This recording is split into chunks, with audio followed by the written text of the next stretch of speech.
just be talking. Yeah. We were already in conversation. Like, oh, I'm sorry.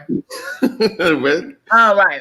Sorry, we didn't know y'all wasn't here yet. Good morning, everybody. Hungry Black Man here, tired as hell. Jill Tracy here. That's about it. I'm here.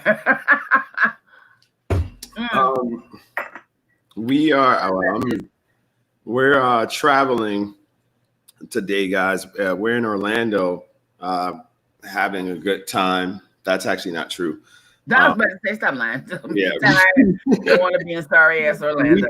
And it was not worth the drive. Well, hopefully today will be better. We are going to definitely stop at Chef Jen's. Our place is incredible. Yeah. It's a vegan spot, and we're supposed to be going to Atlanta, but honestly, Jen, there's so many Black-owned restaurants that have closed in Atlanta, and they're suffering bad because Atlanta's very big on dining in. So that's not a town that picks up your curbside pickup and all that stuff. That's it's not one of those towns. I mean, downtown Atlanta, yeah, but so today, Joe, I don't know if you heard about this situation. I'm going to show everybody Amy Cooper. Amy Cooper. Here we go. This lady. There's the Karen from Central Park. Yeah. So this white woman was damn near killing her dog. They took that goddamn dog. I was so happy to hear that. So Amy is they decided to charge her, and the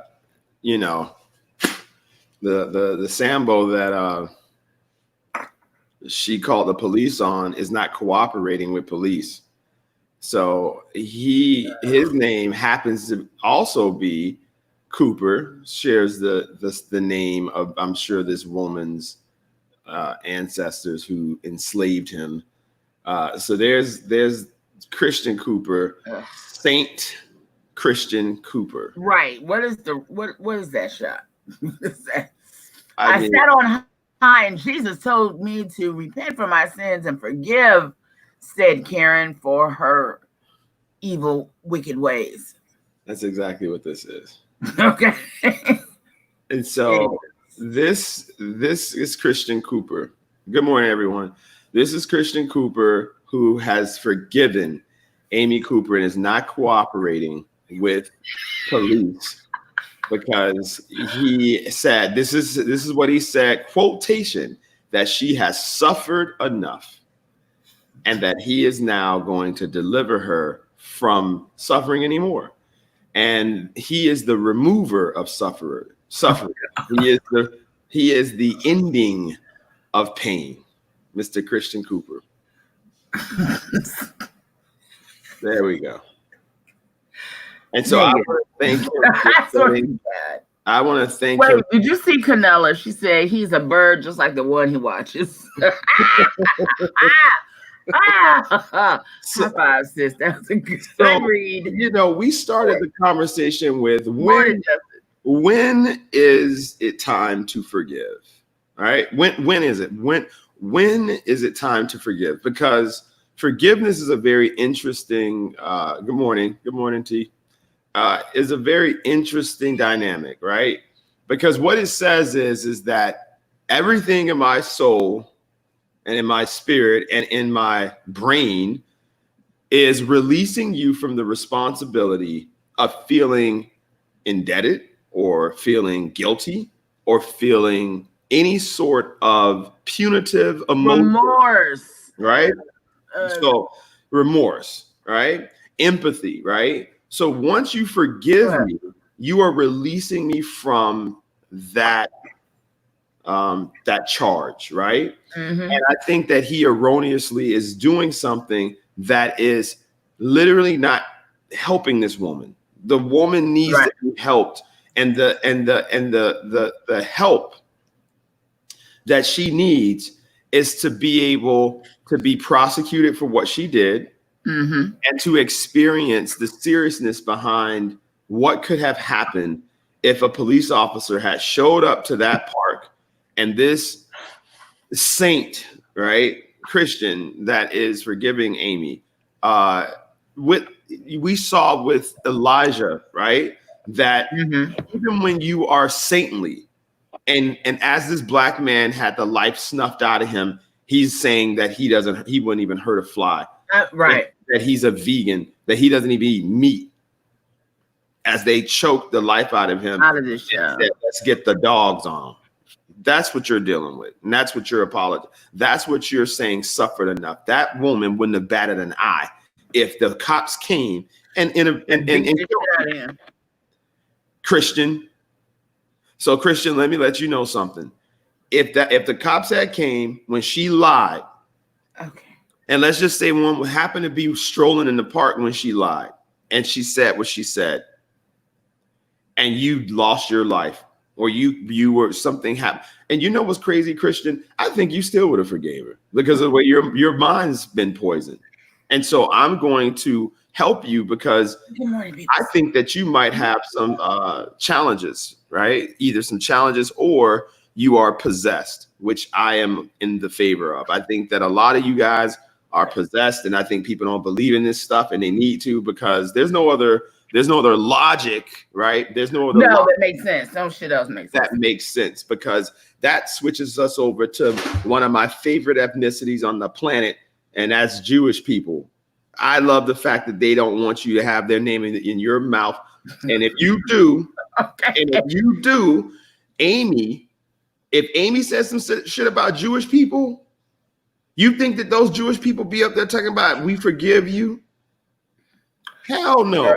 Absolutely no circumstances whatsoever. And I love that. So that brings us to our next topic, Desean Jackson, who I thought was younger than that. So he fell prey to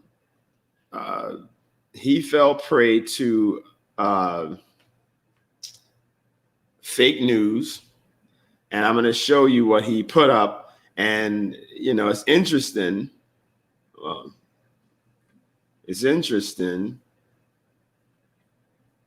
Right? That's Desean Jackson's support of what he said. Let's go to what he said.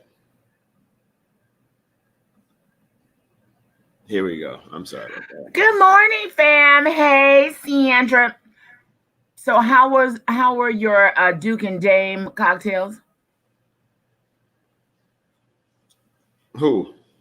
My dear Sandra Tyers there. That's my cousin. And the great guys at Duke and Dame Whiskey sent her a lovely bottle that arrived for the holiday. And I sent her some recipes.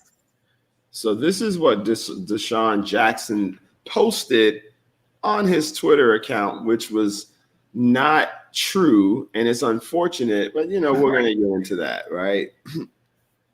And, it also was unfortunate because it double downs. Like, so he said, he posted a post, Desean Jackson. Oh, that was lovely. Mute, please.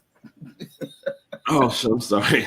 He said, this is what he said, Hitler said, because the white Jews knows that the Negroes are the real children of Israel, and to keep Americans secret, the Jews will blackmail America. They will extort America. Their plan for world domination won't work if the Negroes know who they are. The white citizens of America will be terrified to know that all this time they've been mistreating and discriminating and lynching the children of Israel. And so, it's unfortunate that Desean Jackson would believe Hitler said that. That's number one. That's unfortunate. Now, what is also unfortunate is that Black men who are attempting to discover more about themselves, he was probably excited to hear that someone like Hitler would think that Black people were the true children of Israel. Maybe that was something that he felt was some sort of like realization of his worth. And that's something that's really unfortunate when you don't know who you are. because you fall prey to someone like Hitler. There's no, even if Hitler said that, I wouldn't post something like that because I wouldn't want someone like Hitler to say positive things about me.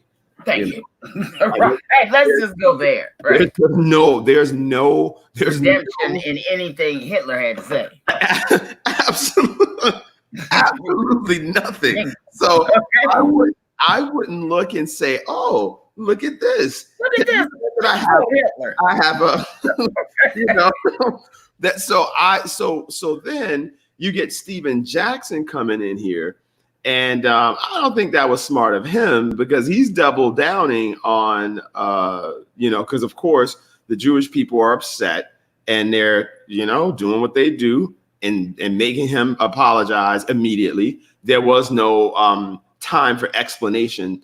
You just need to apologize. And I love that. So we're gonna go to we gotta hit Valerie's comment when you come back. Okay.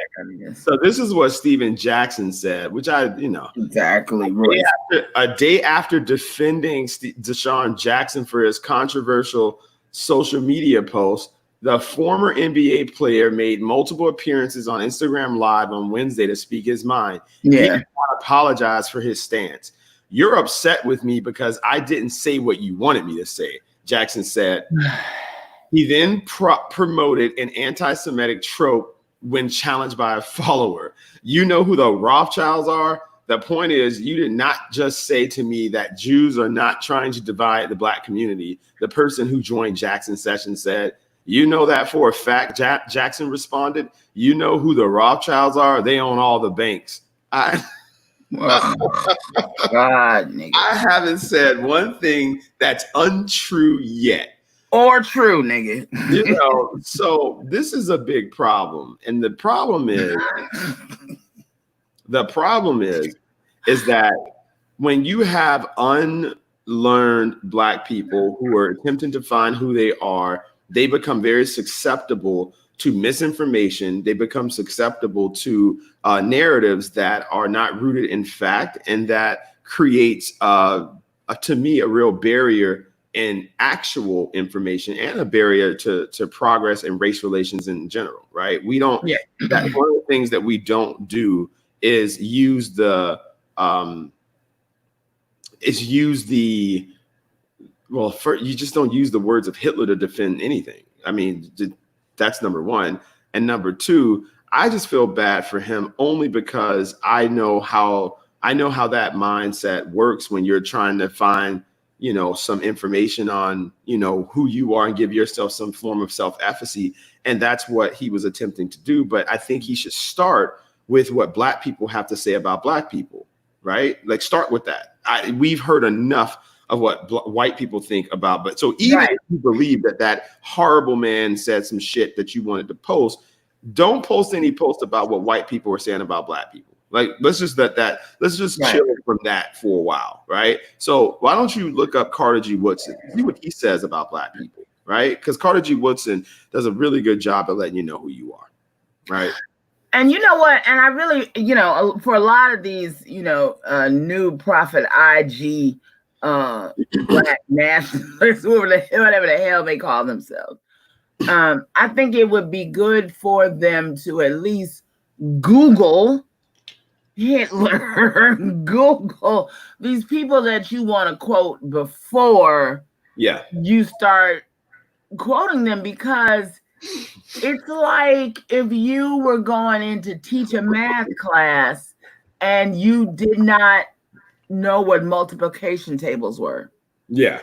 You know what I'm saying? It's like, just don't do that to yourself. Get the knowledge so that you have an elevated platform.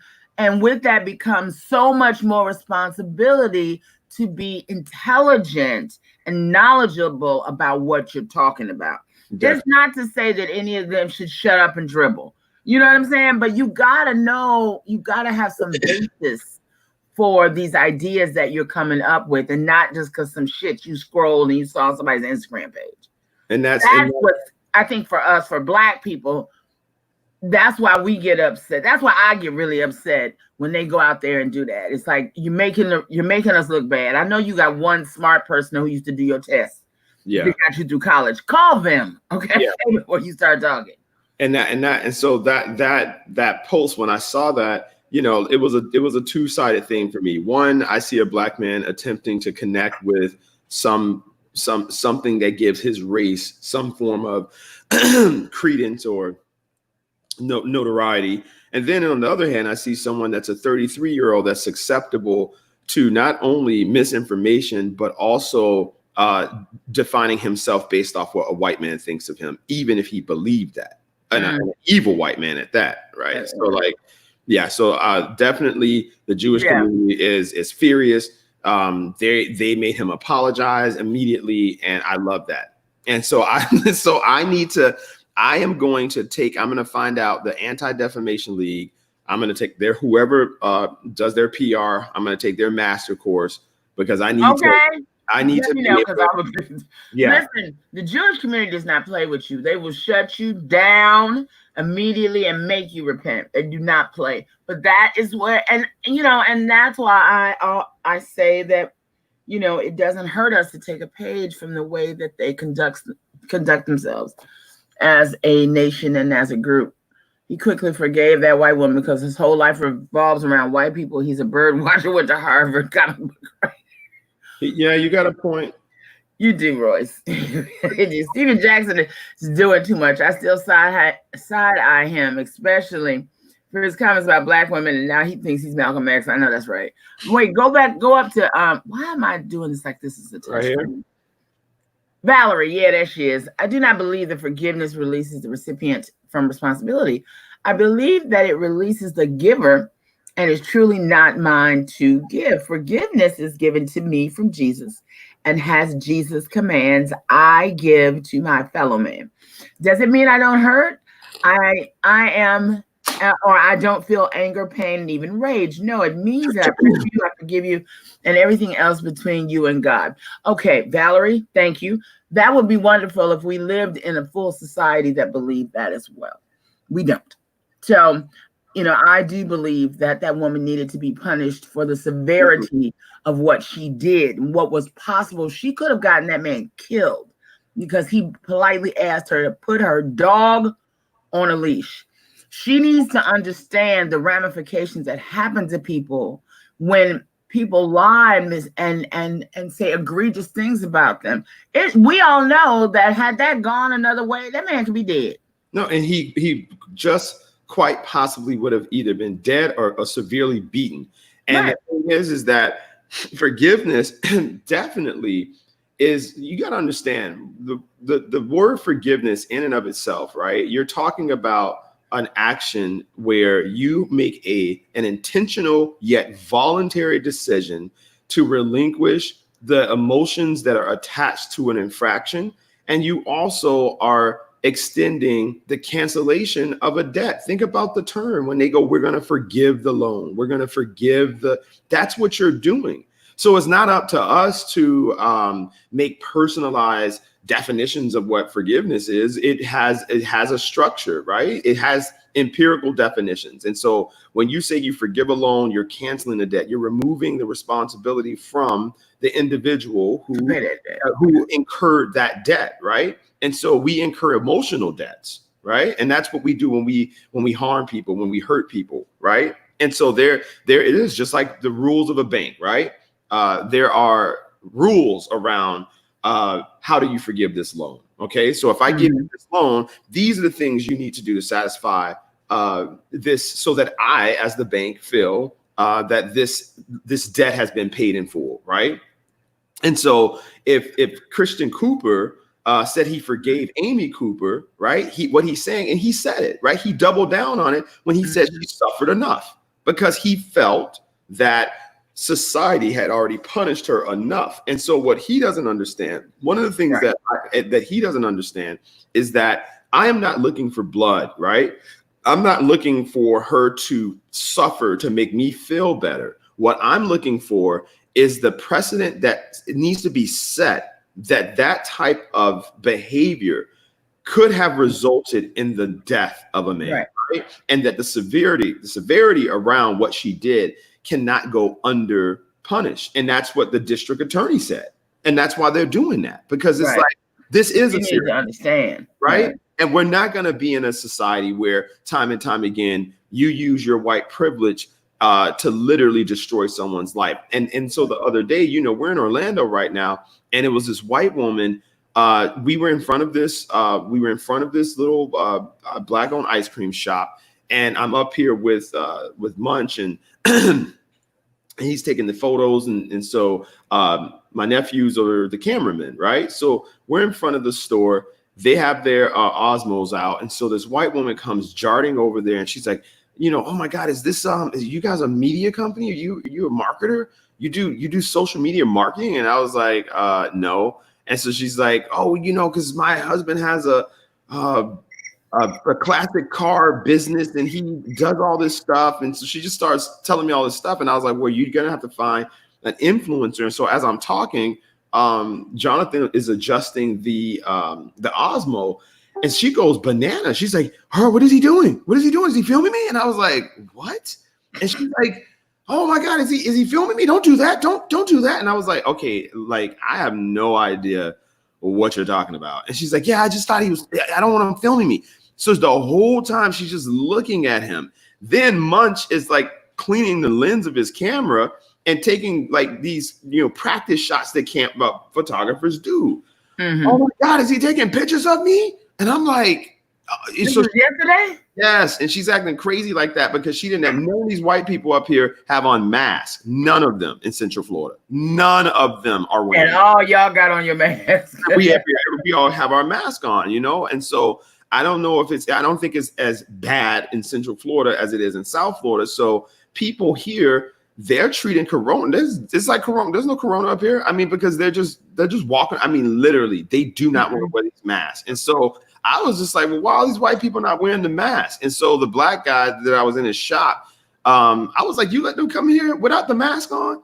And he was just like, none of them were wearing it. So I was like, you know, anyway, my point is, this woman was terrified because she thought she was going to be the next Karen for doing nothing. Like, she didn't do anything. So, but I like the fact that she was terrified. I like the fact that she was literally like, I got to watch what the fuck I say now, because that shit made me feel like a human. It made me feel like a fucking human for the first time. I'm like, thank you for literally being worried about offending me, right? You shouldn't walk around and not give a fuck that you offend black people, right? Like, you should walk around and be like, and I want to thank Generation Z for that, because millennials, we are complicated. So we say we want change, and we've marched and we've done all that stuff, but we didn't tear no shit up. And those millennials start tearing shit up. And I mean, the zennials start tearing shit up. And that's the only reason we're seeing what we're seeing now. Everyone just realized, like, damn, we don't want these people to ever go into a rage, because that would be a big, big fucking problem. Because we've empowered this generation, you know, and I shared that with you several times, that, you know, this is, what does Kirk Franklin say? This is why I sing. This is why I teach, because these young people right now, they have had greater access to the world coming up than we did via the internet, you know, and being able to be on all of these tools that give them access.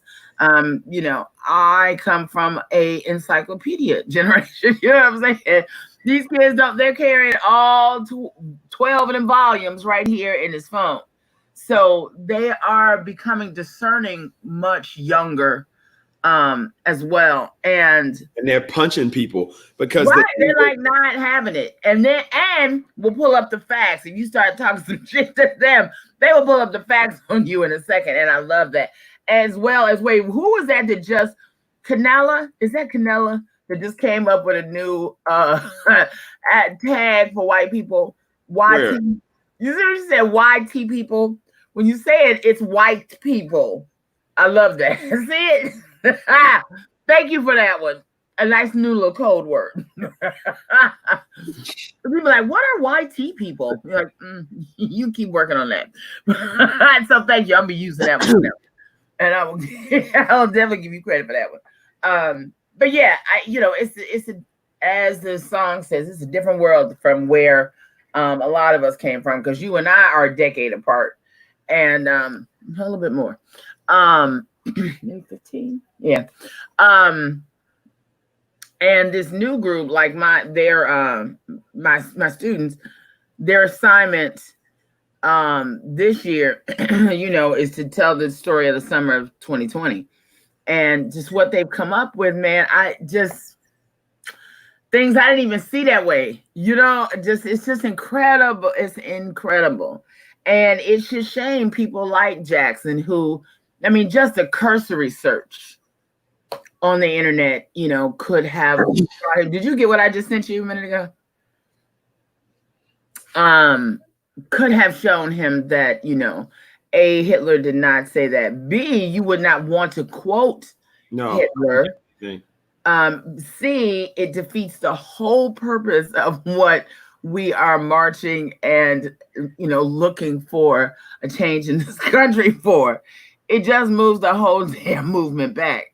Yeah, listen, those, and we talked about those football players and how they don't fucking know what they're talking about. I mean, and that's why I like Kaepernick. He just shut the fuck up. He was not on anyone's mic, because he knows, listen, I'm not a black activist. I don't know what I'm talking about. Right. I know what you're doing is wrong. And so I'm sticking to that. This is how I can, And that's it.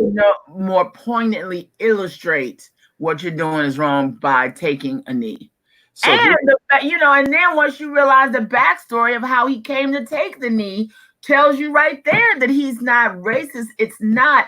But this idea of that, the push against that is Black people standing up for themselves and then receiving respect and honor from other races and groups for doing that the YT people cannot stand.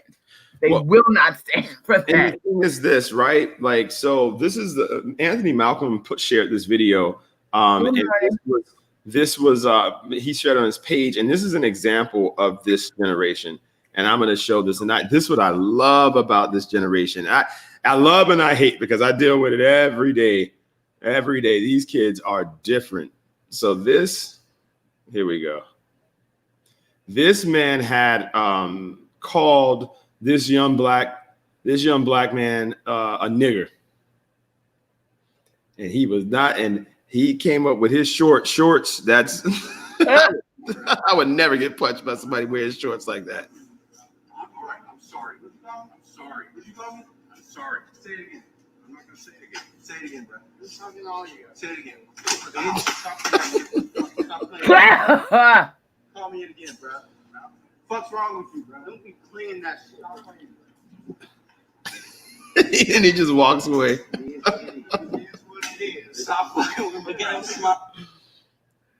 And so I just thought that was hilarious, because you sitting there coming out your mouth crazy, because I don't know what these people think. I don't know why they think these kids are not us. We were raised to like retreat from away. Like walk away. And that guy's an idiot, blah blah blah. And so, yeah, there's a knock the tape down his damn mouth. These kids are not. They're not putting up with it. And what I like about it, this is what I like about this generation. They're lazy as fuck, right? But when they find out, and they're not as smart as us, they are. No, but when they find out that they're doing some fuck shit, like this, they're on it. Right. Literally. So it's up to us now to just inform them, because that's what happens. And when I talk and I give wisdom to these kids, you should see how angry immediately they get. They'll be like, wait, what? And they're like, yeah, like that's what's happening. And then they go crazy. And so that's really what happened with the protests. That was their response to an incident. Like, they see injustice, right? They saw some fuck shit and they were like, wait a second. You did what to this guy? And I love that. Now, you know what I want to throw out here quickly. that has been disturbing me. That is where that was great. with the white is what it is. Yes, that's Anthony. Is where is Umi Salah and all of the Dream Defenders and the group that came right before this young group? You know what I'm saying? I have not, and I may have missed them, but I have not seen them, kind of come together, have conversations on the next step of this movement. So I don't know, but that's what we're about to do. That's what we're like. You know what I'm saying? Because do that. We're forming a group that is about to do that, right? Because the thing is that I don't think the Dream Defenders has the competencies as a group to enact that type of change. I think their role is what the young people are doing organically. So we now see the Dream Defenders try to take a back seat because that was your work, to go out there and carry on. They sat in at the Capitol. That was their moment. They really have not had a moment since that one. Because but they get credit for bringing attention to that and making some change. But since then, they've just been on a world tour with Bernie Sanders, and they have been almost silent in this moment. Because what happens is that first of all, this is a very Black movement, a very Black-centered movement. And I think Dream Defenders is more almost kind of like Black Lives Matter in a sense, right? Like the actual organization Black Lives Matter, where the expanding of definitions of fighting for marginalized people sometimes might get a bit overwhelming. And so now the intersectionality belief that all of our suffering is somehow interconnected, and that if you solve these sort of blanket sufferings, that it will trickle down and help people. I think that's more Dream Defenders sort of philosophy, right? Like to stand up for injustice for everybody, right? And then I think these kids. Change.org is already doing that. I don't know. Yeah, I mean, I see. So I think that's what we want to do, right? We want to usher in an intellectual movement, and that's what we're going to try to do, right? We've never had a movement of Black intellectuals literally giving their gifts back en masse, right? Meaning that I agree. We have this thing with superhero, the superhero gang, right? The superhero gang is going to this idea of all these Black professionals giving their time back. So what I'm trying to do is link with nerds internationally, Black nerds internationally in every single subject area. And we want to start compiling what Black people are writing, what they're researching in the areas that we need to solve our problems. So yesterday, Jill and I were talking about something that we're going to bring back up because we got cut off, and it was a very good conversation. And so the conversation is on community building, right? And when we talk about community building specifically in predominantly Black neighborhoods, now we're gonna separate, for the sake of the conversation, the difference between B. Clary, where did you see the T-shirt? Oh my God, I want that so bad. We're gonna separate the my parents sign. Catch these tees. Catch these hands. I listen. B, you gotta find out where you saw that shirt. I must have that shirt and wear it to work.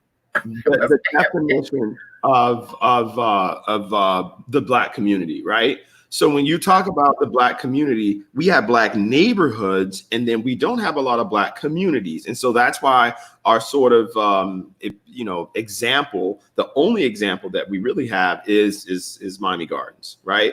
For a Black community. Now, let's talk about Black neighborhoods. We have Black neighborhoods, okay? Portions of unincorporated Miami-Dade County. Let's look at Fort Lauderdale. Fort Lauderdale has, Dr. Sistrunk. So you have the Sistrunk neighborhood. Mm-hmm. You have Black Hollandale. You have Black Hollywood. You have Lauderdale Lakes. You have Lauderhill. I did not know there was a Black Hollandale. Yeah. So you have these pockets of Black people in Broward. You have pockets of Black people in Dade, and then Palm Beach County has Black pockets as well, right? So when you look at these black pockets and you look at just 3 communities that the Bright Line, the Bright Line actually stops in all 3 historic black communities, which is Overtown, which is where the station is. Then it goes to Sistrunk, and then it stops in the historic Northwest. So all 3 of those towns are South Florida's oldest black locales. And so, see, it must be just in my energy because I'm moving and I'm looking at Hallandale. Yeah, there's a black Hallandale, and I had no idea that was the case. Thank you. I live near West Park. Oh, okay. College Park, Atlanta. Okay. You know, yes, Hallandale is very black. so the idea is the following, right? When you look at the black community, and this is what we're going to try to do in South Florida, and our organization is changing our name. Simply can I throw a flag on that conversation right quick? Yeah. Okay, because I'm gonna start throwing something at the screen every time I hear you say try. That word, try and but, like every time I hear them, they just like send off flares in my head. And I think that because you're gonna do it, so there's no try. Try is like, okay, so if I don't do it, you won't hold it against me. So you're going to do what now? No, you're right. We are going to collect all of the data that we're going to collect all the data that we've received. And we are creating a real Black Miami report. And when I say real, it's not to diminish anyone else's reporting. What it is doing is giving actual measurements as to where we are economically, what is the GDP of the community, what jobs are created by other Black founders, because that's where we want to start seeing traction. We really want to look at how many Black companies are out there, how many are at the place that they need to grow, right? Because you have small businesses and you have startups, okay? And so we need to see more Black businesses grow in a manner where it creates real jobs and not jobs that pay that don't pay livable wages, right? Like we don't need any more 10, 13, 14, even $15 an hour jobs, because South Florida is just impossible to live life with that, right? It's funny you say that too, and I was trying to find it, but I think I threw it away.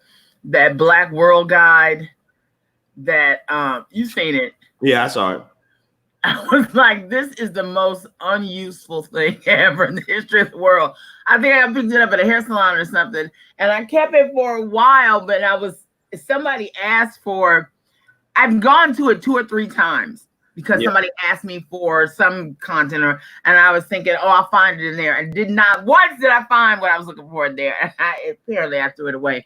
But to your point, that is so needed, and it needs to be digital. It's like, why is it this book that is random to find? Because that's the thing. So I'm emailing the Visitors Bureau today because I love what certain locales are doing. Like Savannah has something called Uplift Savannah, and Uplift Savannah is the African American Business and Visitors Guide, right? So it's a living. Excuse me. Bless you. Bless you. Thank you. Bless you. It's a living guide, right? So if I come to Savannah, I'm going to get this interactive guide where I can experience Black Savannah, not having an ambiguous list of random businesses up there, because that's mad disrespectful. And so if we look at, I looked at that, so my mind started churning, and I was like, you know what? We need to have like Rise Miami, and Rise Miami will be the uplifting of Black industries, Black businesses, and concentrated, right? A concentrated effort to say, when you come visit South Florida, what does the Visitors Bureau do to start trickling the tourist dollars down to Miami Gardens, to Opelika, right? And so just because our neighborhoods are, one of the things that I notice is that in everywhere you are, right? I'm going to say this, and this is what we need to really focus on. Wherever you are, right? Whether you're College Park, whether you're in Texas, whether, where you're watching from, there is worth, right? There is a cultural worth of your community, whether you see it or not. right? And so what whites have done, they will unearth the cultural heritage of a community and build the development around that heritage, right?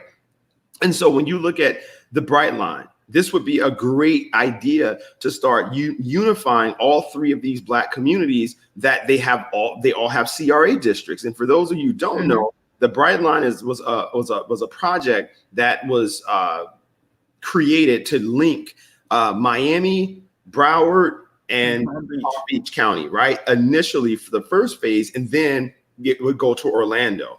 And so I had business in West Palm Beach. So I was using the Bright Line, sometimes twice a week. And so what I noticed as I was riding it was that the CRAs of these areas, they're right there, right? So I'm like, why is there no connection between the three Black city, like towns? Because West Palm Beach, Fort Lauderdale, and Miami-Dade County represent the largest cities within the county, and they're linked by the fucking Bright Line. Right. So I'm just like, why don't we do like a big concert and we call it like the 3-Star Concert or the 3-Star Festival, and you have one day in Fort Lauderdale, one day at Historic Northwest, and one day in Overtown. And so you start building industries along that corridor, because it's all Black cultural tourism. So now that's a regional plan. So now you're bringing the Black leaders from these areas. Can you imagine the Black commissioner from Miami, the Black commissioner from Fort Lauderdale, and the Black commissioner and the Black mayor rather from West Palm Beach, literally getting together and regionally having a conversation about how our businesses are interconnected, what spaces exist so that we can expand existing small Black businesses to a level where they can start hiring people at livable wages, right? So we have small manufacturers. So you'll have a guy that is making incredible grills, right? He's a welder, he's a Black welder, and he also makes furniture. And so if this guy were to receive the right investment, he would be able to expand that process and then begin to create. And he said it. He was like, I can work for places like City Furniture. I can work for places that do huge amounts of orders and they need welding, right, all this stuff. So they need the bad frames. And so now how do we take this guy who was a formerly incarcerated individual, picked up this incredible skill, is a master at what he does? How do you now grow that business along the corridor that we're talking about, so that now not only is he being connected by transportation hubs, right? He's also able to now showcase his business to thousands of pedestrians that are going to be using that train. And it's like, these are the just very simple conversations that the South Florida Regional Planning Council should be entertaining, right? And so my thing is that all this shit that I just said, I want our organization to be able to create that program, to do the budget behind it. This is how much it will cost, and this is the impact that it will have. And these are the Black entrepreneurs that we've identified that are ready for growth. These are the Black entrepreneurs that we identify that are ready for investment. And so now that's the stage that we need to be doing. Okay, so if you are a Black professional, that's the stage that we need to do, because we have to create an environment that is fertile for these Zennials and for the Generation Z folks. Because otherwise, we're right back in the same situation where our kids have to keep working for other people, and then we have to start teaching. Well, I mean, and that's what you're fighting. So when you kind of ask that question, that's what you're fighting against, because that is not what America wants. America needs us to keep working for them. Mm-hmm. America's strength is not built on our independence and our being able to create. Because they know that we're going to turn our communities right into the same thing that the Jews have done with their communities. Yes. We're going to take care of ourselves first, and then we will mingle with you.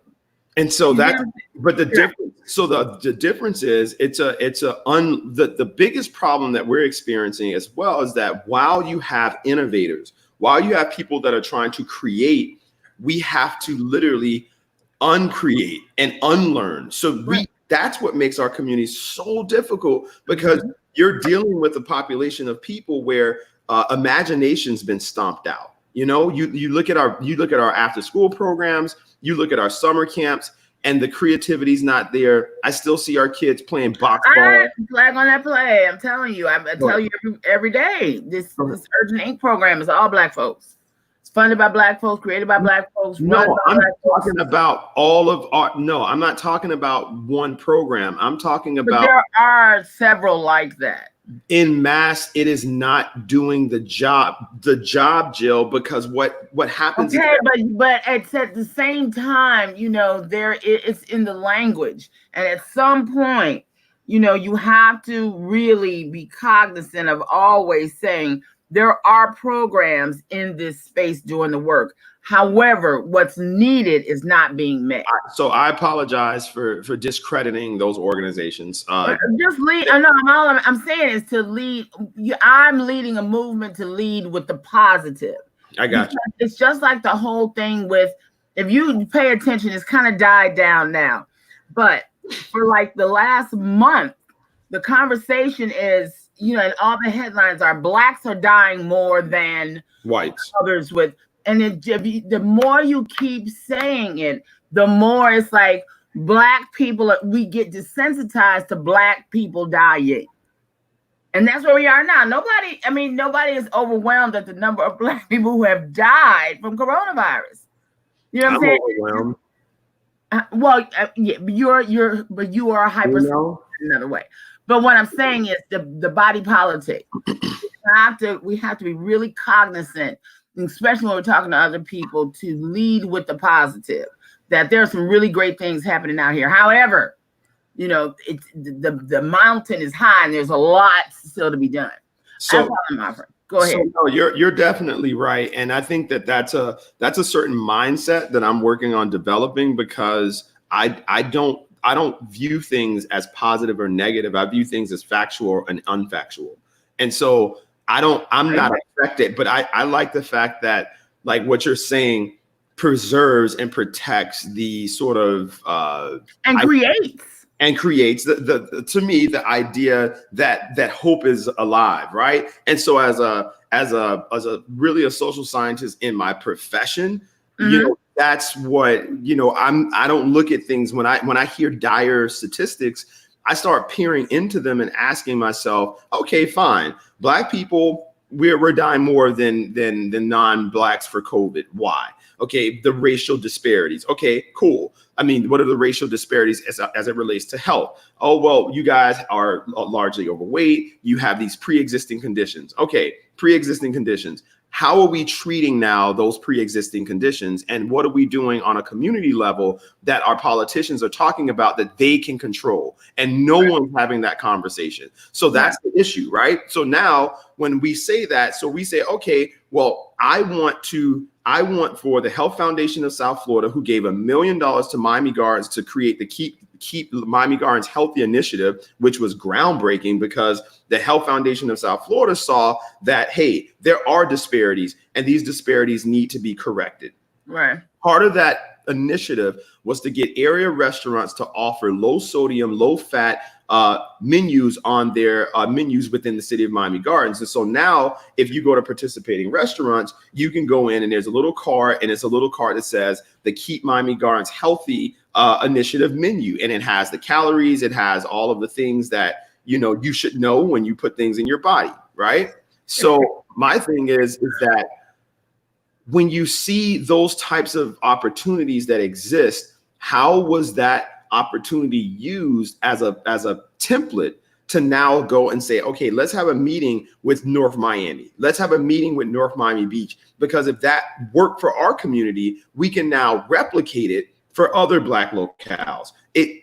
No one talks to each other. And so we need to facilitate those conversations. The mayor of Miami Gardens should be talking to the mayor of North Miami and the mayor of North Miami Beach and the mayor of Miami-Dade County, because these leaders have to start looking at Black people as the same way that Jewish people look at Jewish people, as a totality, right? All encompassing, because if something works for Miami Gardens, it's more than likely going to work for all other Black communities when it comes to positive shit, right? So if it comes to, one of the things people have to look at is that Opalaka, for instance, can never be successful because the infrastructure is just terrible. Right. So until you fix that, right? So Miami Gardens, if I open a business, which I have, guess what? Miami Gardens was very simple. My building has lights. It floods, and we went to the landowner and was like, look, it's flooding. And so Miami Gardens, because they're a city, they were able to come. Code enforcement came and was like, look, you need to get this together. So now the landowner assists us with making sure the parking lot's drained when it floods. And we have lights, we have sidewalks. The city keeps the medians clean. And so that is inviting for people to want to come to my business.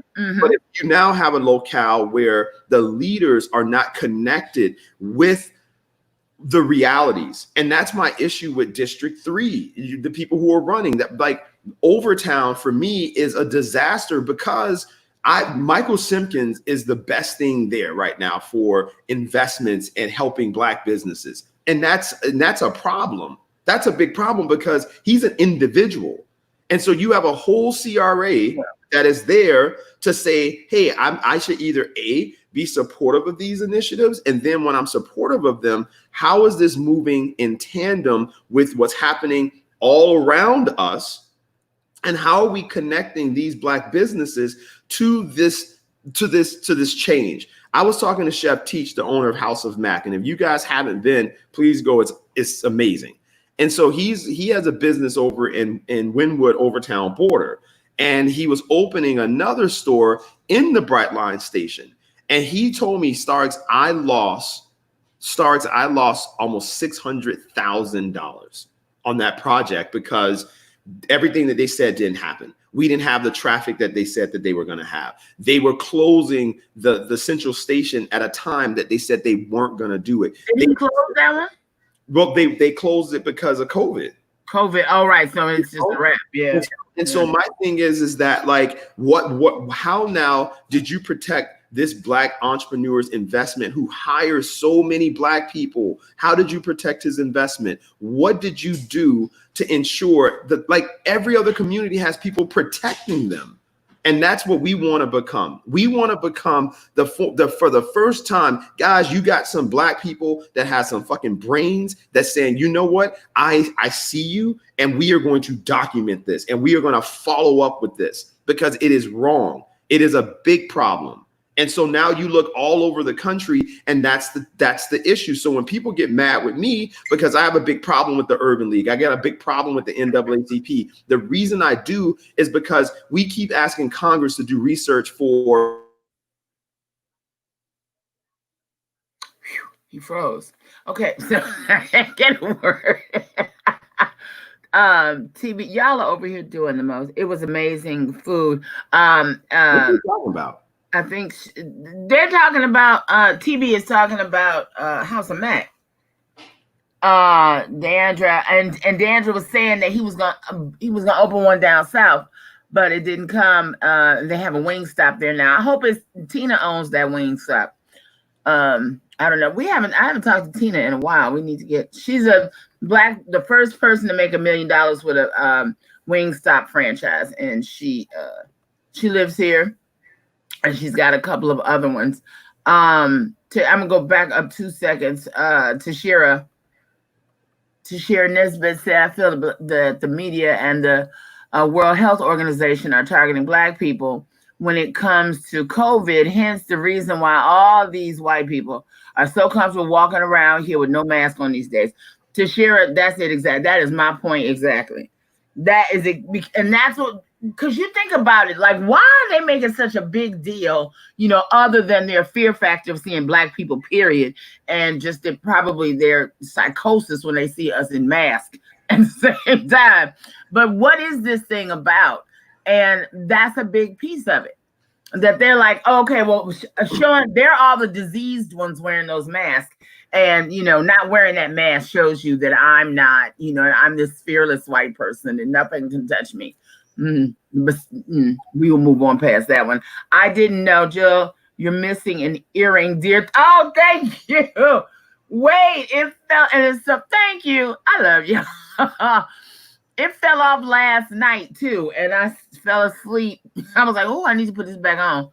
Oh, I think that, like I said, thank you. like I said, we have to have a fucking defense. There's no defense for Black people. And so the thing is, in South Florida, that's what we're going to try to build. That's what we're going to build. So when it comes to testing our air quality, everything that Farrakhan said motivated me. And the reason it motivated me, because I was like, we don't have anybody doing the shit. We just keep trusting them. Stop it. Yeah, so now I found a landscape architect. I found a biomedical engineer. I found all these amazing fucking Black people. And so what we're going to form is that I want the air quality tested by us in our communities. And I want to see how the fucking air is in Miami Gardens and Opelika and and I want to compare it. I want to compare the air quality. I want to also test for radiation. I want to make sure that none of these fucking power plants and industrial plants that they keep building, the servers that Amazon's building all around. We need to make sure that these things are they're building fucking us up. And so the thing is, and so for me, why haven't we done it? Why haven't the commissioners of these councils, they don't fucking work? Because we don't demand. They're very, we are, listen, start it. Write that shit down, actually. So yes, write it down while you're talking. Because what we're doing is like we are breaking some of that ground, right? I think we're just in an age where authenticity is like really showing up, and we are just really blessed to be at this moment to be able to have these platforms to do this. But this kind of dialogue that we are able to have with people all over the country, and not be worried about who's gonna say what or whatever. I mean, to be able to speak freely to each other is really, outside of the, we don't own the platform. We don't know who else is watching and listening and can get access to this. That may not mean us harm or good, but I digress. This is the space, like, as I mentioned to you before, how between the 40s and the 60s, Black people were able to make so much traction as it pertained to civil rights and everything else in terms of growing our communities, is because they had spaces where we could get together and the others were not there. So we could make plans and we could, create coded systems where if I say, oh, did you hear that James Brown song last night? That means we are meeting on Tuesday at the Masonic Temple because we got but that's the beauty about what we're trying to do now. And the reason why I'm asking for a Black intellectual movement is that we need to be guided by fucking facts now. The church the church movement was great. The arts movement was great. All of that shit was great. The Harlem Renaissance and all. Now it's time for fucking enlightenment. Like, we need an age of enlightenment for Black people. And so that enlightenment shouldn't be guided by European history, European principles, and European intellectual thought. No more of that. That's what happened to fucking Clarence Thomas. He is a follower of like one of his favorite books and shit is like The Fountainhead. He's one of these people that he looks at Clarence Thomas was fucked up because he started to look at the ideas of extreme conservatism and the idea of like self-determination. So he started to feel this guy was active in Black issues, and people don't realize that. And something happened along the way where he started to just double down on this idea of like, I made it because I am an individual that understood that I have to uplift myself. And so this individualism, he just adopted it and made it a blanket fucking philosophy now. And so now in that court, he is worse than a Klansman. I think that I would get a better fucking vote from a Klansman being idiotic than a fucking visceral Sambo that is intelligent.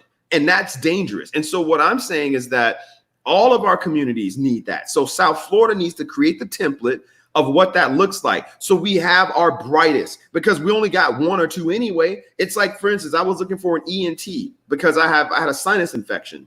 Mm-hmm. So all of my doctors, I want to be Black. And if they're not Black, I want to research the hell out of them and make sure that who did you operate on? How many Black people were successful coming to you? Because they don't give a fuck about us. I don't know why people think that these white people, when you start discovering, and it's not all white people, so that. However, in these fields, you have to listen to how they treat us. There was a woman, a black woman, who was getting a cosmetic procedure done, and she snuck a camera in there, and she wanted them to she just snuck a camera in her weave actually, and she recorded it. She recorded her surgery, and they were just talking about her so bad. They were just like, oh, fat woman and black, she need to get this done. I mean, just so insensitive and saying horrible things about her. So my thing is, we go to these people and we have these procedures done, and you're trusting them to value you as a human. You're trusting that they're Hippocratic oath and that they are these good people and healing people.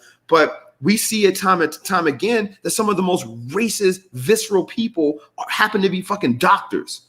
And so now when you go into that surgery, or you're putting your trust in this person, and there's no defense again. And so my thing is that we have great black doctors here, but we don't have a lot of black surgeons.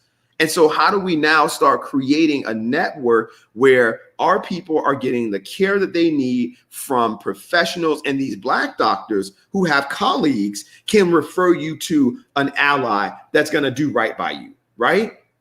But we don't have that type of movement happening here because we're so busy focusing on all of these unimportant people, right? I don't know. I mean, I think that we do have it. It just hasn't been defined as a quote unquote movement. And I'm very suspicious of that. Because I feel like once Black Lives Matter got identified, once Dream Defenders was identified, then they become a target.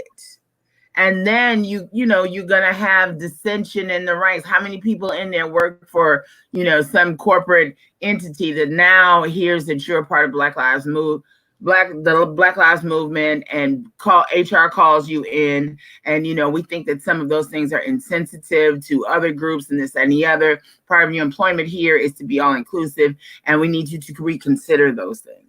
Do you know what I'm saying? Because trust me and believe. The reason why you do everything in plain sight at this point is that, again, when you operate off of, when I said, no, I'm just saying that I'm offering that just like this happened, right? Organically, that you're always ranting on Facebook, and I'm always going on there saying, what the fuck are you talking about, Star X? So, and we realize that there is a good conversation to be had between the two of us, right? So we just organically, we didn't go pitch Cox or somebody to put us on it. No, we just said, we should get together, because we knew we could get in this space and talk to our people, you know what I'm saying? And we have enough discretion to know what to talk about on a public. Yes. And what, not to. That Desean Jackson shit will never happen to us. But I've been quite aware of that. So, and I say that to say that sometimes, once it becomes, an organization that you gotta pay dues and all that, it loses the authenticity that brought it together. I mean, think about all of them. We got more damn groups and organizations and fraternities and sororities and this, that, and the third, and they then become their own little sects. The Deltas and the AKAs and the Zetas getting together doing events. That's the difference. What I'm saying is that this will literally be association, right? So the NAACP is supposed to be set up that way, right? They're supposed to have committees. They're supposed to have all these things.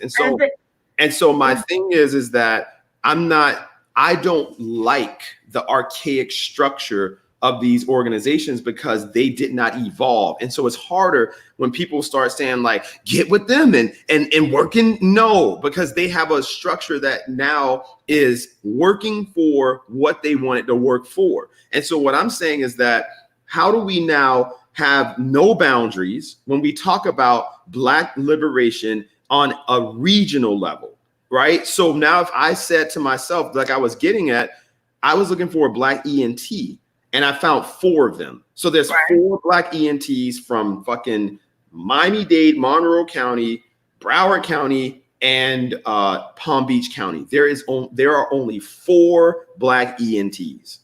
And so now that like was alarming. So now I'm like, okay, per capita, how do we now have a situation where we say we need X amount of doctors that to be Black to have equity or to have piety in how we service and how we provide care to our people? That's the first question. And where does government play a role? So what's happening is that we're missing that linkage, right? Having that conversation. And so what I'm advocating now is, okay, fine. Let's get a council of Black doctors that comes and makes recommendations as a result of their meeting. So the same thing with the zoning issues. I'm getting Black architects, Black engineers, and we're going to go the same way I go with Hungry Black Man and just film Black fucking restaurants and shit. Right.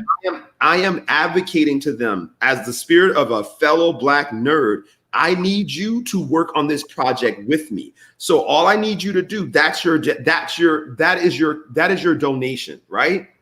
So now when we see like, okay, there can be there is a possibility for us to do road work in these communities, right? This is the possibilities and this is what we need. So now we present those findings to our elected officials and then make the demand that, listen, we did our own study on 22nd Avenue. This is possible. You don't have to do a feasibility study because here it is right here. Have your engineers fucking validate this. And then last part, Jill, the last part is to make sure that Black people are now getting the work within these public works projects that you're passing. Like there's just, the bottom line is there's nobody doing this. And so there's no one. You know why there's nobody doing that? Why? I don't. That shit don't work. Okay. If we listen. No, when has it been tried? Because we're speaking many times, and it's been done successfully with other communities. You know how that works? You do exactly what you said. You bring all of that together. You also get all of those people to bring money together, and you walk into said politician's office with the plan and the check. This is what we want to do. How can you make this happen? And you go like that to each one until they can make it happen in a legal way. That's how that shit happens. I don't know when people are going to understand that politics is no longer about philanthropy and benevolence. That's over. The only thing that will get a politician's attention is that it's going to move them forward and it's going to make money. Period. So my thing is this, right? Unless you're going to get all them doctors to get together, y'all come up with a plan, and it's like, okay, we got 50,000 that we're going to start with, that if we can get said council person to create this space, give us matching funds to get this done, now we're going in. Wait, other than that, are they you just saying, want are you you saying around forever, 50,000? use you as a campaign slogan. This is what we're doing over here. Look at how many, you've been in politics long enough to know how many times is somebody running, they got all these projects just like yours that they trot out that they're going to do all this stuff once they get elected. Once they get elected, oh man, you know, I tried. I went up there and I tried, but you know, I just can't get nobody to support me with this funding on this project, this, that, and other. And then boom, it's dead. That's what I'm saying. What I'm asking you, are you saying to pay the politician? I am saying that you have to pay into the system. If you, whatever it is that you want, you got to show up with them saying, we have already done this work. We need you. This is where what you do as a politician comes in to get the land, whatever it is they have to do. However they got Ross to fuck up Miami Gardens and put that big ass Ross. It is a Ross that is half stocked, half, you know, they don't have enough employees in there. And what's going to happen? They're going to say, oh, we put it up in there. It's a poorly performing store. They're going to write it off and close it down. And we're going to have another big shell that nobody in that community can afford to open. You see what I'm saying? Now, in your case, then you all come behind them and be like, well, listen, that looks like a great medical center to us. We have already raised $150,000 towards this. Well, how can you get on board with this, match these funds, and get this sucker open? Jill, that's the second stage, right? What you're saying, second stage. What I'm saying is that we don't have the camaraderie and the plan together. So number one, yes, I agree that having some form of funding to match whatever the outcome of our work is, like That's what I'm advocating. So you have to start with a foundation. Right now, there's no foundation, and no groups have not done this. That's where you're wrong. No one's done this. And so if you go right now and you say, well, what's the plan for Black Miami? No group has done that. The only thing that they ever do is a disparity study. That's all they ever fucking do. They fucking put money and they do a disparity study. And even the disparity study, they give them money. They give them to do a disparity. But the point being, they give those groups money to do a disparity study because somewhere in the language of what it is they're supposed to do for that community, there's money set aside for that. There's nothing in that language that said once this is done, this must be created. No, it's just, that shit becomes a tax write-off for the government. Well, we did these great disparity studies with the Black Builders Association, but we just could not make that shit worse. And the government writes that shit off, and they're on to the next one. They have to be able to say, we put this much money in the Black community to do X, Y, and Z, and they didn't get it done. But they have not dealt. But what you're talking about, there's no way that once you've done, it's like once you do all that work and you do the research, and then you show up with the plan and the money, it's like, okay, so, and this is the person who is going to follow the trail. So now let's go. There's not all this ambiguous shit that happens when you come up with a great plan like that, and then 3 years down the line, look at Teach. Look at what you just talked about Teach. You know what I'm saying? He done behind bullshit. He done lost $600,000. Where now, if he had to do a deal like that again, I guarantee you he would say, okay, so I'm gonna need you to match my funds. Just in case this project falls apart, I am not left completely undone from this. Because trust whatever his name, Richard Branson is not undone from that Brightline shit being fucked up. Either it's Teach, but you know what I'm saying? He lost money that he should not have lost. That's what I'm saying. We already know how they're playing the game. So we have to come to them in a way that is going there. It's either yes or no. You can't run me down this road. You cannot. CRAs need to go. Let me say that. Hold on one second, Joe. That whole idea of that is bullshit. Of those CRAs, because that's exactly what they do. You come up with all these plans and all this shit. They're paying all these people to do all this shit. It never happens. Never happens. And then the county just writes the money that they lost off, and nothing gets done. I hate to use OPEC as the example, but I just have to. OPEC could have been amazing, but how do you build an over-the-town performing arts center and you don't even have an adequate sound system? But you have a $2 million kitchen in the basement. Like, what? You see what I'm saying? And I'm sure there are others, but that's just the one.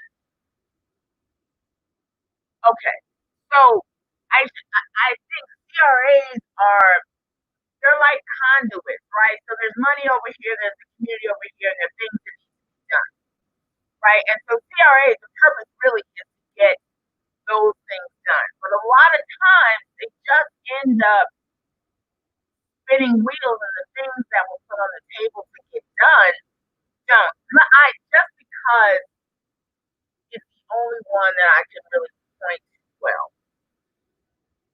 And I'm not saying all of them don't work, but the model of it lets too many people off the hook when the shit doesn't work. The reason why I'm talking about the Overtown Performing Arts Center, which is walking distance from the why is that escaping me right now? What's that? I want to say James L. Knight, but that's not it. The Performing Arts Center downtown. The real, huh? The AAA arena? No. Jesus, it's escaping me. Where Hamilton was, where Alvin Ailey performs, where everybody.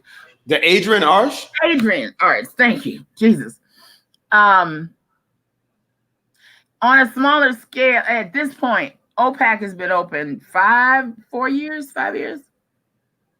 On a smaller scale, it should be operating like the Adrian Arts Center. but it's not. I mean, again, right? Jill, we do not, no, I was talking, but the lyric does a little better job. But Trevor, but yes, same thing. So there are too many people, there are too many local companies, there are too many people who want to come to this town and do things, and they can't fill up the James L. Knight and they can't fill up the Adrian Arts, but they can sure enough pull up for 3 nights, fill up the OPAC. Look what Ernisha did with OPAC. Yeah. You know what I'm saying? That's that right there. And how did that happen? Ernisha, shit, they came ready. If the CRA hadn't come through for Ernisha and them when they did, what was it called? Sweet Butter. Sweet Butter. They could have still done that by themselves. You know what I'm saying? It's like, okay. And when I did Cocktails with Jill, everything I needed, they didn't have. Lighting. You had to get a generator to run the lights in that place. Do you know what? Listen, I had the Hungry Black Man. Right, you did. Black Panther prom. Right? Exactly. It was. We did the best we could to try to mitigate the disaster that building. We paid the money for the building. We didn't get it for free. The kitchen flooded. Literally, the kitchen. So your ankle, and that's a multi-million-dollar kitchen down there. Your ankle is flooded with water because it was raining outside, and I'm like, what the fuck? So then the oven goes out. This was a disaster. The oven goes out. So I'm like, the guy who was there, I'm like, you guys don't have a technician, so you're paying for some guy to be there. But his limitation is just the front of the house. So he was just like, I don't know how to fix it. So now I'm like, what? So now there's no stove. We had to run the food. Nicole had let us use her oven, and that was if Nicole didn't come through. And I'm like, this is so embarrassing. And so I had to apologize to all these beautiful Black women in their finery, wanting to have a beautiful night. And guess what? I fucked myself up because I was like, you know what? I'm going to have this at the Coben Center at FIU Biscayne Bay campus. And then everyone was like, no, do it in our community. And I was like, okay, you know what? You're right. But I wanted to overlook the bay and I wanted to be a magical night for people. And guess what? That shit we just made it the best we could. And right. And that's what I'm saying. See, both of us didn't do it together, nothing. Right? Same thing. Cocktails with Jill. I did a party for the American Black Film Festival kickoff for my dear friend, John Gibson, who is the director, the multicultural for the Motion Picture Association of America. He's the one that made the partnership with the major studios and the American Black Film Festival to have major studio films open and close the film festival, right? We're not going to even talk about how the film festival would not get involved. I'm not even go there. But, Jeff Friday, we have been friends for years, and we'll just leave that there. But that the whole shit show of putting that event together, but the icing on the cake was finding that the Performing Arts Center did not have an appropriate light and sound system in order to do that. If it had not been for Musa Deek and House of Wings, my brother with the burgers, his name is escaping me. I'm tired, Joe. I've been up, I swear, for days. The brother with the block burger. Is it the block burger? You know what I'm talking about. The real young guy has a food truck. Yeah, with the donut burger. Him, and Teach. They did the food for me because that kitchen was inoperable, right? At the last minute. And Marco Mall and everybody at Florida Film House, they came through and did the set and everything. The whole thing would have fell apart if my brothers had not said, girl, we got you, and put it together, made it happen. Do you see what I'm saying? And so then you have to look at what is the purpose. The purpose of these CRAs is to do that kind of stuff, right? So when I say they need to be disbanded, they just need to be configured because these communities do need money. But as long as they've been there, it's like, why are we not on parity with other cities that even North Miami? Hell, their CRA is doing, much more than the Overtown CRA, which should be doing more. Period. You gotta understand. First of all, the North Miami CRA is run by a woman by the name of Rasha, and Rasha's doing an incredible job. Yeah, she is.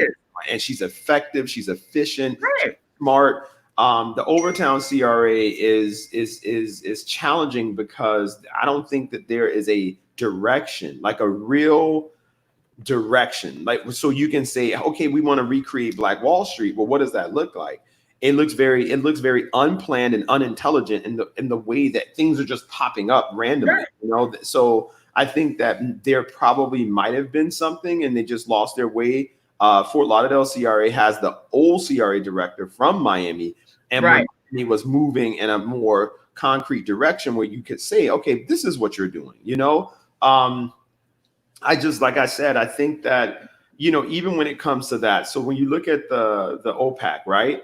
How do you get non-Black people or non-Black community members to come in your community and spend money? That is that is what we need to like implement, right? I wish we could bring our friend Suzanne McDowell on here, because Suzanne was putting together that committee, and I was in a very impressive room of people of the same thought, different races and everything else, but on the same thought about OPAC, who were really down to do the work. And poof, all that was in the garbage.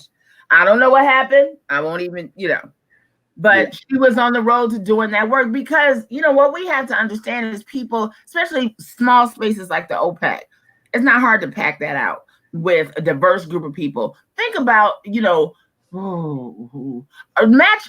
You know what? If you put our show with the New Tropic, that's who we're talking about. Yeah. Only people in Miami will understand that, but that's, you know what I'm saying? And that's in a very impactful group of people that can fill up a theater, that can move a crowd. You know what I'm saying? That's it. But I mean, we're creating it. It's right. May Rain said it never materialized. Exactly. And that's the core of the work I offer you, StarX, on how to get those initiatives moved forward. I just think it's a waste of time to go talk to any municipality, CRA, or any of them without the work already done, and all you need for them is the key. No, I agree. What I'm saying is that that's what we're getting ready to do, is the work. You know, we have to do the actual work. And you know, I do think CRAs are important. I think that they are important. And the challenge is the directors, right? If you don't have a director that is going to be a visionary and that's going to help the elected officials shape what they would like to see happen in their communities. I mean, right now, one of the challenges with Overtown is lighting. So 3rd Ave, they put some Christmas lights up, and they're actually the wrong lights for what they're trying to do, and it just looks like a disaster. And you're just like, they have one of South Florida's best lighting techs in their midst. Why don't they use those people? This is what I'm saying. And the people are there like, hey, the brother that lights all those shows at the Adrian Arts Center, he lives right. I mean, he's like Overtown adjacent. He's worked. That's who I call when Marco, Florida Film House. They're right there. It's like, why aren't you using the people who are there, who have the talent, who in some cases even have the equipment? Why don't you use them? That's what I'm saying. It's like, I just don't. And the only way you get real answers, the only people who seem to move the crowd are the ones that come in with the plan and the bag. It's like, okay, look, I'm self-sufficient. This is what I want to get done. You in or out? It's a very short conversation. Yeah. Speaking of which, we're at 45. So what else did you have on your docket? No, I'm done. I gotta head out actually. Yeah, I've got my middle schoolers at 11 to 12. Okay, right. May Rain said she didn't think whatever they're wrong. Girl, it's a setup. It's all a damn setup. And that's the thing. It's like, hey, Tashara Nisbet. Back again. Oh, maybe you didn't. Please read Power Economics by Dr. Claude Anderson. Yep. Have you read it, StarX? Of course. Yeah. Yeah, everybody get that. We need to do a library. We should have a library because everybody's got some, we should be sharing what we are all reading. Can we do that? How can we do a library? The Fresh Squeeze Library. We can do that. Yeah. I should ask to break down why CRAs needs to go. I want to understand this. Yeah, I think it's just a way they gave money to such and such community and they didn't know what to, and do with it. And then, the government, can write it off and then they can pull it back because it didn't work. And then here we are again. Now we're left with this empty shell of a building in the community, that again is not thriving. It's not for lack of ability. It just isn't. We just don't have, like I said, we don't have a defense. And I think that's the same way Black people are saying we need to carry guns, right? And we need to have a lot of guns just in case something ever like pops off. I think it's the same way with the way that we're attacked, whether it's verbally, we just don't have a defense and we have to build it, right? Like, unfortunately, the organizations that I'm criticizing, like the NAACP and the Urban League, I mean, I'm sure they serve some purpose on some level that can be used as a metric, right? But what I'm saying is that when you look at the fact that we complain about the same things over and over and over, and we don't like just get it done, right? Like, so what I'm saying is that's what I have to work to form right now. So if we say, well, the zoning's the issue, well, guess what? Who's going to look out for that? You've already expressed that these politicians need fucking pretty much lives for them to go ahead. The Supreme Court has blocked Congress, New York prosecutors at all from getting Trump's financial records. See, this is what I mean. It's like and that's why, who was that with you all? That was on the show. It was on Hot Talk. Why judges are so important. This is why he stacked the courts. That's the only thing Trump has done was stack them courts. It says down with his cronies for this very reason. It says that Supreme Court says Manhattan DA can get Trump's tax records, but reject bid by the House Democrats. Right. I mean, what do they want? Justice Robert. They want all his financial records to figure out how much money does he really have and what the hell has he been doing with it and where is it going? I mean, I can see why they blocked it. They don't want to set that precedent. He has a hand over his. But everybody else every other president has handed over their financial records. Why shouldn't he? No, they wanted more. They're forcing him to hand over his taxes, so he has to hand that over, but he doesn't have to hand over all of this other stuff they're asking for. And that was a 7-2. That was 7-2. So that it was the House probably went a bit crazy with what they want from him. So it probably. Well, yeah. I mean, they have been overreaching, and that's like Yeah. Right. They didn't get John Bolton. 7-2 means that they were, the court that's. But to the point, this is why. The only thing that Trump has gotten done is stack these courts with judges. Well, wouldn't you? Yeah. I mean, I'm not saying that he's wrong, but people they're like, why is he got such a hold on the Republican Party? Why are they so scared to talk about? Speaking of which, I told you, but I didn't tell. Love to help with the library. Hey, Zoe! Zoe is the best with that. See, Zoe, Trevor, and Zoe are down for the library. I think that is so important because what I was going to tell you about is a great article in Rolling Stone this week about that very thing. You know what? Okay, let me ask you that before we go. Can we put up reading materials? Because like a lot of stuff that we talk about, people are like, can we, I'd like to get that. Where is it? And we haven't put the other two were his appointees. Is there somewhere on here we can put that as we're doing the show? Put like what you talking about? Like the article I just talked about, this from Rolling Stone that I can just paste it in the comment section. put it in the comment section. But no, I mean something that like after the shit, like a transcript. I can look into that. But for now, I can screen and I can post it. You said Rolling Stone article for what? Let me find it. I'll find it and I'll send it to you. But what I'm thinking of is, well, sort of like a script. Like we don't have a script for this show, like I do for High Talk. I'm thinking if we did something like that, that would just be, you know, stuff that was mentioned in the show, and then we can send it to you. I'll work on that. You got enough on your plate. I'll work on that. I'll get with Zoe and Trevor. And Mackenzie said he needs the info on the ENT doctors. Okay. I'll have it for you. The one that I went to, his name is and I'm going to see Dr. Gray today. You mean Dr. Ashby? You say you're going today? Yeah. Oh, okay.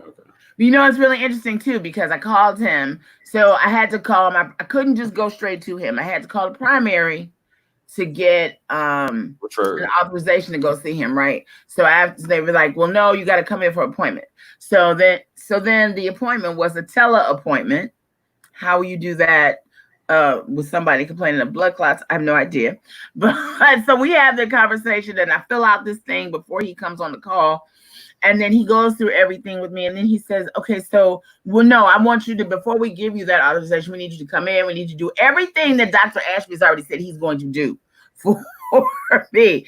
And I'm just listening. I'm like, okay, fine. So then that would have put me 2 weeks from now to be able to go see Ashby. Damn. So I called Ashby's office and I told him what happened.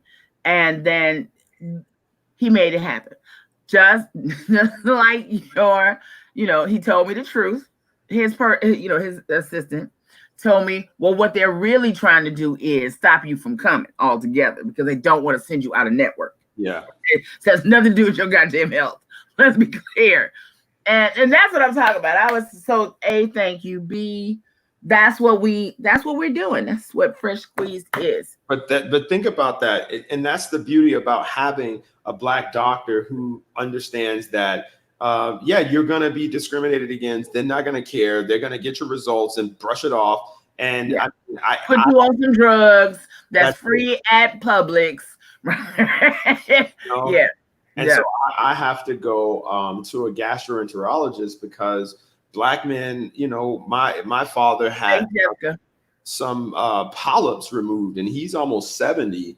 And, that means that now I'm predisposed to that, so Black men have to watch our colon cancer is big and it happens in us so much earlier than anyone else. So you should really start getting tested at between 35 and 40. You need to go get tested then because ideally you're supposed to go in your 40s or that's early, 45 is early. But for us, and doctors are saying that they don't know why, but we have higher rates of colon cancer in Black men than any other group. So Black men should get tested early for that.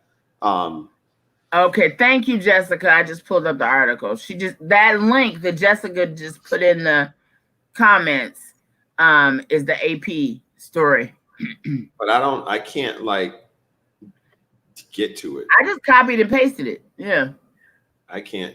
For some reason, I can't. So I guess you guys can just copy. Well, everybody on is like me. So just copy and paste it from Jessica's clip. And yes, Zoe, Pyramid Books in Boynton is a great bookstore. I did an event with the African American Research Library in Fort Lauderdale, and Pyramid Books came and did. Was it Michelle's book? It was our First Lady's book, and there was a book club event that I hosted, and Pyramid Books came and did the books. I must have bought 4 or 5 books from them because they have a lot of stuff that you can't find either. That since Afro Am Books and things. That's why I wish our brother would go back and open up Afro Am Books and things again. I used to love that store. Mackenzie and I. When I tell you how long I have known Mackenzie. We need a bookstore in Miami-Dade to fill the void. You're right. We just said we just said the same thing at the same time. It's so true.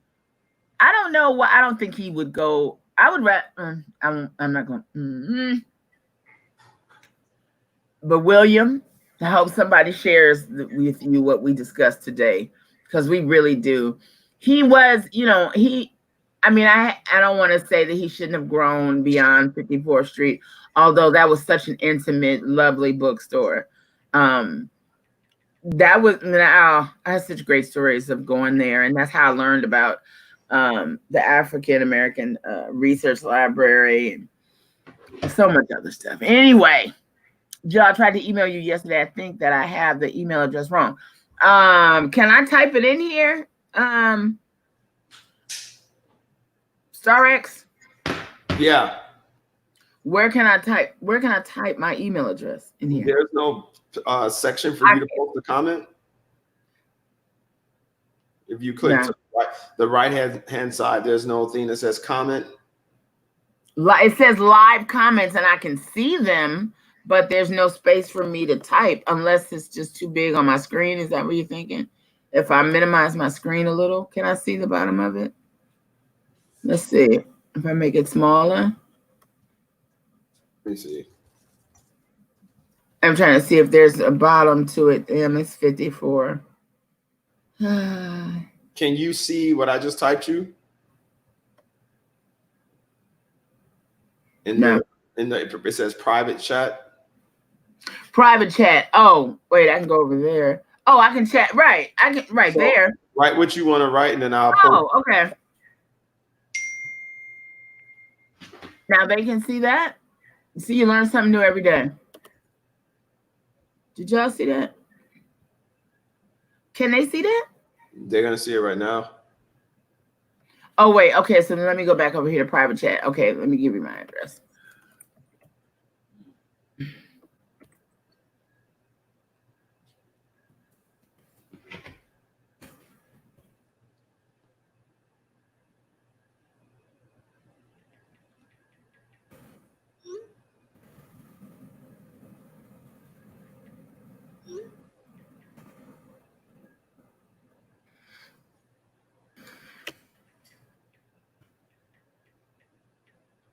Okay, that one, Hot Talk show notes for like ideas, show ideas and stuff like that. And then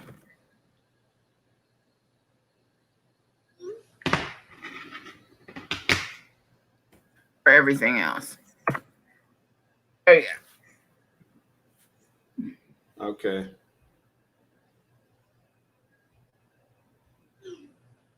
I want to condense down to one. There you go. All right, peeps. Another great conversation. Y'all get us so energized for the day. Now I can go tackle these childrens. And StarX, can you send me Dr. Ashby's address? I don't have that. Well, how'd you get there? I just don't. I mean, I don't have it. I don't know the address. I just know it's in Doral. When he sent it to me, I just Googled it. It's vascular care, so you can just. That's Google the name of it. Yeah, it's vascular care, Miami. Let me see, Doral. I think it's vascular Miami care. Vascular Miami. And somebody in the chat was asking for another address that you have. Comprehensive vascular care. Comprehensive vascular care. Doral.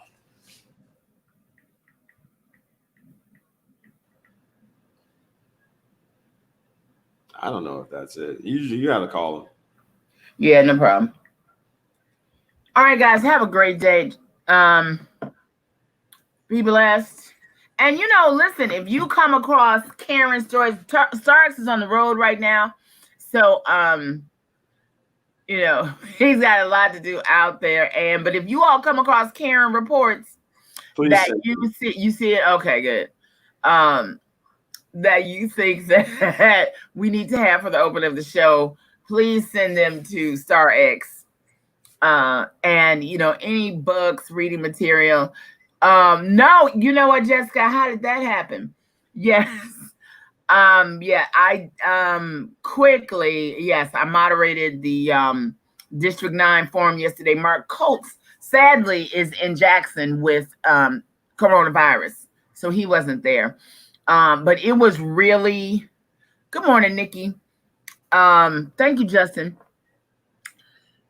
Maybe we should talk about it tomorrow because we really can't talk about it in a minute and a half. Yeah, we'll save that for tomorrow. It was very interesting. It turned out much different than I expected. I will say that, Jessica. So yeah, Jessica, tomorrow, let's bring that up at the beginning of the show. Okay. Sorry to be safe out there. Everyone, yep, take care, everyone. Talk to you guys.